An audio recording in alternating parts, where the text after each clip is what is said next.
உங்களுடைய சத்துருக்களுக்கு முன்பதாக கர்த்தர் உனக்கு ஒரு பந்தியை ஆயத்தப்படுத்துவார்.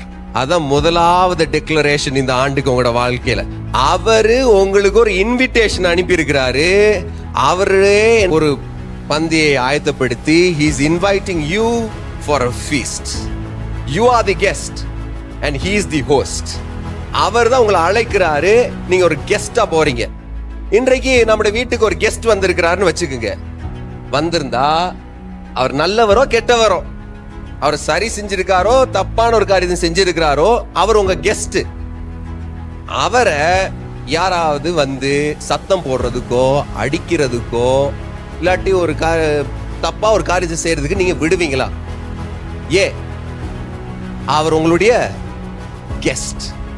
அதே போல கர்த்தருடைய கெஸ்ட் யாருன்னா நானும் நீங்களும் இந்த ஆண்டுல. ஹல்லேலூயா. யாரு?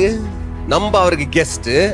அவர் என்ன செய்யறாருன்னா, இன்னைக்கு யார் உங்களுக்கு எதிர்ப்பா வந்தாலும் அவர் பாதுகாப்பார். நீங்க நல்லவங்கனாலன்னு சொல்ல முடியாது, நீங்க கெட்டவங்கனாலன்னு சொல்ல முடியாது. ஆனா கர்த்தர் உன்னை அழைத்திருக்கிறதுனால இந்த ஆண்டு முழுவதும் உங்களுக்கு பாதுகாவல் தான்.